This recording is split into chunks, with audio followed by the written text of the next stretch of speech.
no.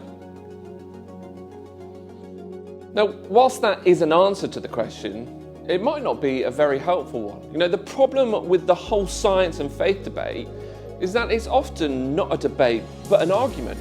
This argument is characterised in people like Richard Dawkins, who claims that real scientists should be atheists. Dawkins believes that there's no room for faith or for God in the world of science. And for every Dawkins-like scientist who makes bold claims that science has disproved the existence of God, there's a religious fanatic who chooses to ignore any scientific evidence that might contradict an element of faith or the contents of the Bible. Science and faith become two ends of a spectrum, two ends of a divide, and they're at war with each other. And it seems that only one can win. In some circles, it seems that the world we live in isn't big enough to contain scientific discovery and faith in God. Now, I would like to invite you to have an open mind as we briefly explore this huge topic. Come with a willingness to explore and to be stretched and challenged. Science and faith are both strong enough to stand up against a level of sensible questioning. And I'd like to suggest, along with many others, that science and faith are not enemies. They're not competing against each other in some atomic cosmic battle until one emerges victorious. Science and faith are two disciplines doing different things. They're two windows through which we view the world. The view might be different, but that's because what we're looking at is different. Now imagine you're on a plane flying along the south coast of Britain on your way back to London from Europe. If you look out the windows on the right-hand side of the plane, you might catch a glimpse of the white cliffs of Dover. You'd know that you're almost home. But if you looked out the left-hand side windows, you'd see the English Channel. You might be able to catch a glimpse of the French coast on the horizon, but not much else. Now, if I was to ask you which view was correct, you'd look at me with a puzzled view on your face. Both views are correct. It's just that they're looking at different things. Well, that's science and faith. One of the familiar battlegrounds in this debate is the whole issue of creation. And more specifically, is the creation account in Genesis an accurate picture of what happened? Now, surely scientific discovery has disproved the creation account in Genesis, and therefore disproved the existence of God and the need for faith. Now, people in the Dawkins camp would agree with this statement. It seems the train of thought is when science provides us with answers to how the world was created, it removes the need for any other question relating to who created it. Being able to explain how it happened removes the need for any other interpretation. Now, here's an example that Dr. Ernest Lucas uses to help sort out this debate. Two people are walking across a cliff when they suddenly see a bright red light shoot across the sky. And one of the people is a physicist, and they just happen to have some measuring equipment with them, as you do. And they quickly calculate the trajectory, the velocity, and the wavelength of the light. And in doing so, they give a detailed explanation of what has just taken place. Now, the other person is a lifeguard. They realise the light is a distress flare, and so they run to alert the Coast Guard. Which view is correct? Well, both of them. The physicist accurately explained what happened and could probably tell us how it happened. But the lifeguard tells us why it happened and points us to who did it. You see, science and faith are not at odds with each other.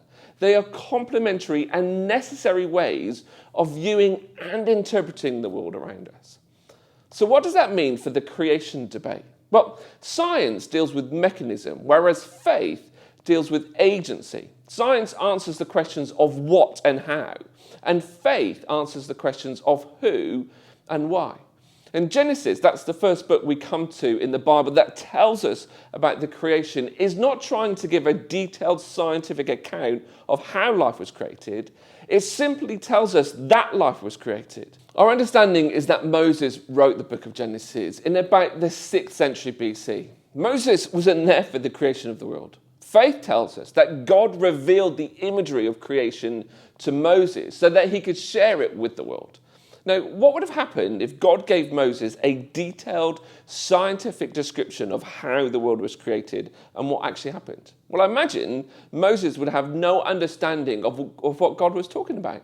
You see, cellular biology wasn't discovered until the 17th century, and the atom wasn't discovered till 2 millennia later at the start of the 19th century. The creation account in Genesis is inspired. It gave the first readers some understanding of what happened in a way that is consistent with what we know today.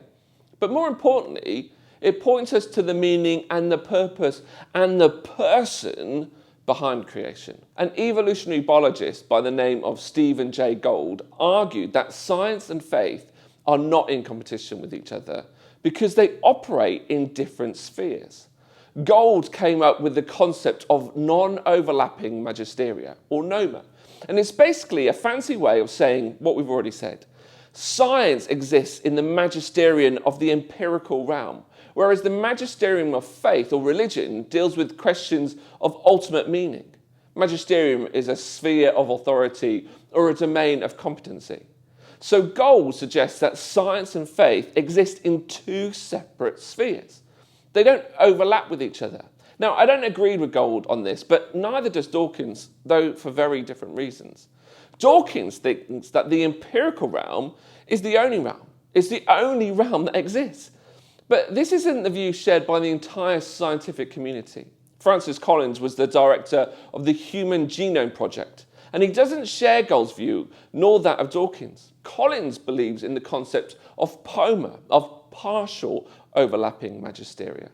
Science can speak to the world of faith, and faith can speak to the world of science. Now let's go back to the creation account in Genesis to take a look. Now there's three scientific principles at play in Genesis. The world was created in 7 days, the universe had a beginning, and that all humankind ancestries derives from one couple, Adam and Eve. Now the 7-day creation bit is a massive stumbling block for many people seeking a literal scientific explanation for the creation of the world. If you take the Genesis account as a literal, factual account of what happened at the creation of the world and the universe, then you would believe that the world and the universe are about 6,000 years old. Now, a simple look at radiometric dating that geologists use suggests the world is much older. And what about evolution? That adds time onto the clock too. It seems both theories can't be true. Either the world is 6,000 years or it's older, perhaps the 4.5 billion that is often suggested. Now, there's a number of ways of interpreting this dilemma though. How old did the world look when it was first created? It's of course feasible that at 1 minute old, the earth and the universe had the look of age. If Adam and Eve were real people, how old were they when they were 1 minute old? Did they start off as babies, or did they have an inherent age to begin with? Now also a quick read of the opening chapters of Genesis, and indeed the entire Bible, shows that we can interpret the word day in many ways. It could be a 24-hour period, but it could also refer to a period of time. And this changes the outlook somewhat to the creation of the world happening over a number of stages. And this is something that is consistent with scientific thought. But what about the other two principles? Now, modern scientific thought understands that the universe as we know it had a beginning. But there's still a huge debate as to what existed before the universe existed. Did everything begin with the Big Bang, or was that just the catalyst for the beginning of this universe? The opening words of Genesis state what our brightest minds now know to be true. At some point in the beginning, the universe began. We didn't have any observational scientific evidence of this beginning until 1965. Yet Genesis paints the picture for us thousands and thousands of years before. And what about the concept that we're all ancestors of one person? Well, that too is commonly agreed in the scientific community. Now, they're called Y Adam and mitochondrial Eve. The Y chromosome is passed from father to son, and mitochondrial DNA is passed from mother to son and daughter. Mitochondria is a structure found within a cell. It basically gives the cell its energy to function and to replicate. Now, each human cell contains two kinds of DNA. Nuclear DNA and the DNA in mitochondria, or mtDNA. Now, our mtDNA is traceable back to one woman. that's mitochondrial Eve. And our Y chromosome can be traced back to one man, Y Adam. This scientific discovery led to the realization that we are all descendants of this Adam and this Eve. Now, this was only discovered in the last century, yet Genesis reveals it to us way before we even knew what DNA was. Now, I don't think Genesis is attempting to give us a scientific description of what or how life was created. But that doesn't mean it doesn't contain helpful clues that help us interpret the answer to these questions. Now, let me give you another example where the lines between science and faith blur. Here are some words taken from the book of Job, which was possibly written in the 5th century BC. He spreads out the northern skies over empty space. He suspends the earth over nothing. He wraps up the waters in his clouds, yet the clouds do not burst under their weight. Now, there's two scientific principles in these words that weren't discovered until many thousands of years later: gravity and the water cycle. The ancient world believed the earth was either held up on the back of a giant called Atlas, or it's on the back of a turtle that was standing on a serpent. Yet the book of Job makes this impossible claim that the earth is suspended over nothing, which we now know to be true. And the second bit is amazing too. He wraps up the waters in his clouds, yet the clouds do not burst under their weight. A bit later on we read, he draws up the drops of waters, which distill as rain to the stream. The clouds pour down their moisture, and abundant showers fall on mankind. Now, draws up drops of waters, that's evaporation. Distill as rain to the streams, that's precipitation. And as clouds pour down their moisture, well, that's condensation. Now, fair enough, it's a simple principle that we're taught at primary school, but until the 17th century, we didn't understand how this worked. And nobody has actually seen water rise from a lake to the sky. Without previous knowledge of the water cycle, we wouldn't look at a cloud and deduce that it was formed by the evaporation of water from a lake. How amazing is it that we read this in the book of Job that was written at a time when the brightest minds thought the earth was balancing on the back of a turtle that was standing on a serpent. Now, faith does speak to science, but science also speaks to faith. There's this thing called the anthropic principle, which basically suggests that the universe is the way it is because it must allow for the eventual creation of us. It states that the parameters for establishing life are a necessity because if life were impossible, no living entity would be there to observe it. It must be possible to observe some universe. Therefore, the laws and constraints of any universe must accommodate that possibility. Confused?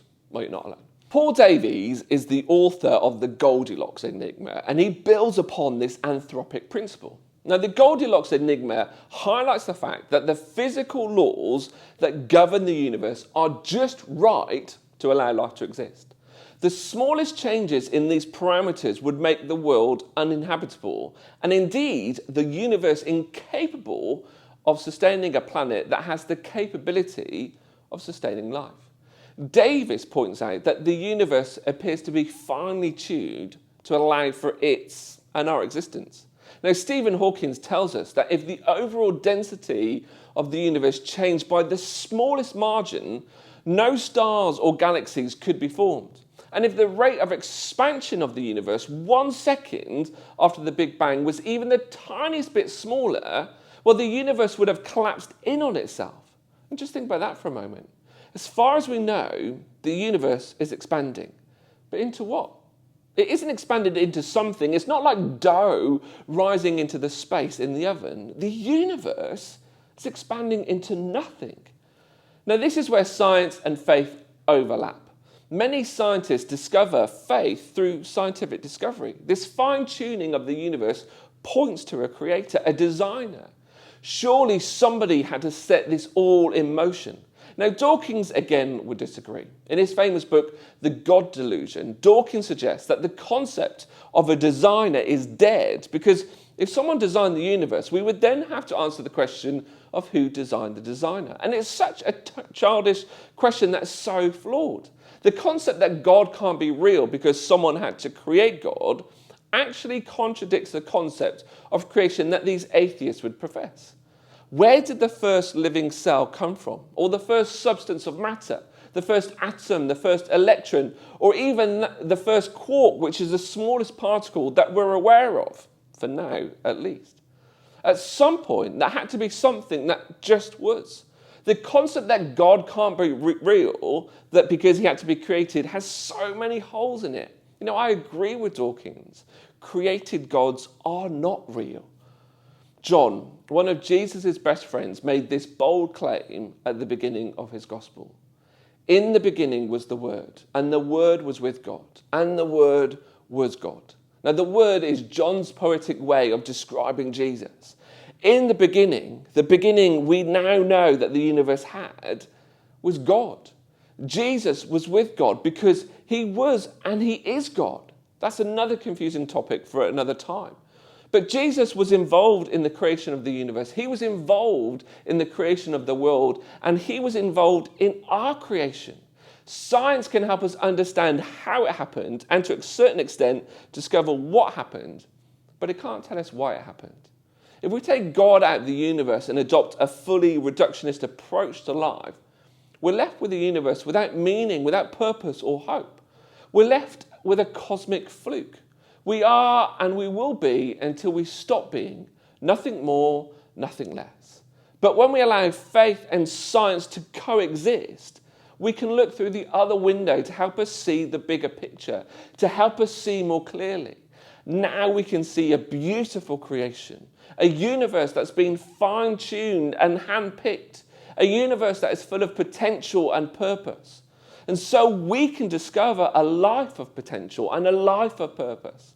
The fact we live in a world where the laws of physics and mathematics exist in finely tuned balance points to intelligent design. Why is the universe so orderly that we can do science in the first place? Science hasn't disproved God. God has created a universe upon these scientific principles. He's the first and the greatest scientist.